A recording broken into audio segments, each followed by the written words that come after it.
myself in a public interest litigation. I appeared before a division bench of the Madras High Court and got a GO passed by the government because of the High Court on section 129 of the Motor Vehicles Act making helmets compulsory.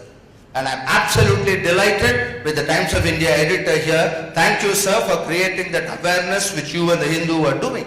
On December 25th, 1995, the first multiple organ transplant in India was initiated by me, one of my patients who was a brain dead patient.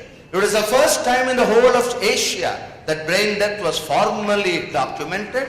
We did a liver transplant, we did a heart transplant, we did a kidney transplant. For the next 4 years, about 75 transplants. Personally, I motivated everybody, published papers in Neurology India, etc., etc. And today, I'm so gratifying to know that Chennai is a leader in India and one of the best in the world. So this is an opportunity which you have. Please make use of this opportunity, the social good which you can do.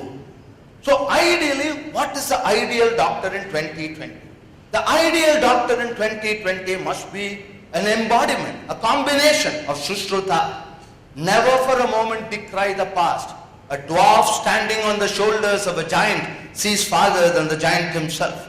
It is your teachers, it is your parents, it is your elder brother, elder sister who have brought you where you are. So remember the glory of Indian healthcare. We are far better than the best.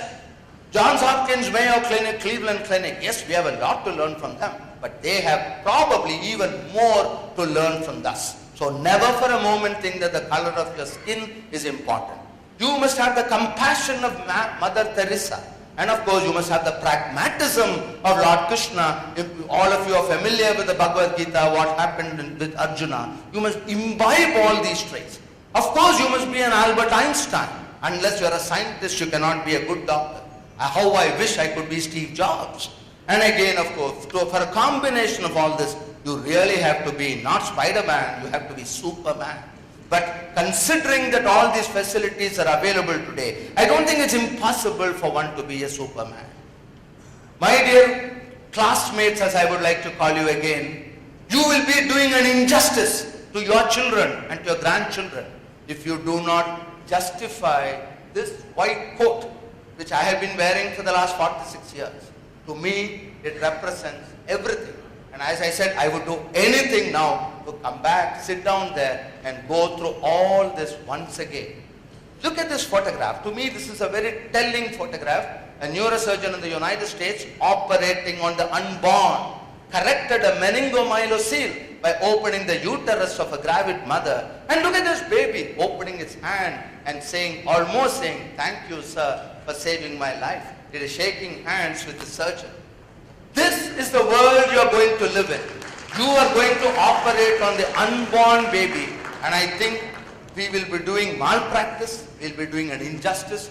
Please remember, out of 1,200 million people, there are less than 900,000 people who are registered as MBBS doctors or BDS doctors. Okay, you are 1 in for 2,000. The ratio now is 1:2,000. But many of you in a big university like this, you probably are 1 in 10,000, 1 in 100,000. And you must justify the phenomenal amount of work which your parents have put in. At the end of the day, I now feel sad that my parents are no longer there to see me.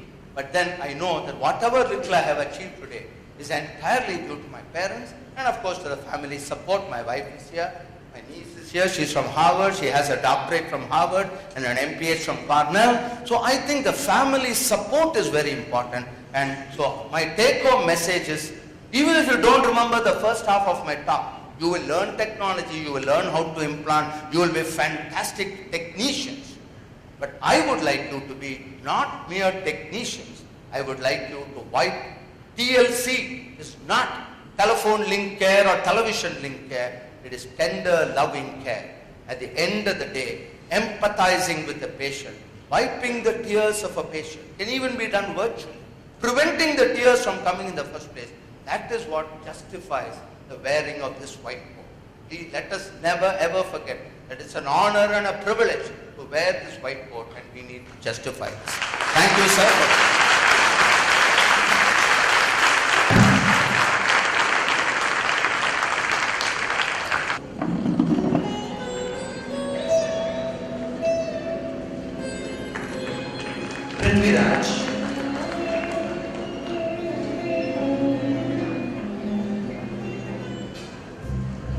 Lakshmi.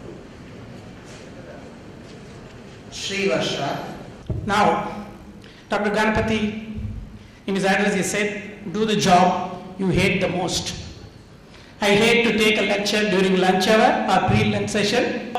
My dear students, you join with me in thanking Dr. Ganapati first, because you have heard the wonderful lecture and it is only a prelude to the lectures you will be getting at Savita.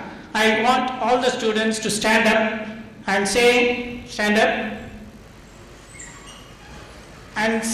big thank you to Dr. Ganapati for the wonderful lecture. Say thank you.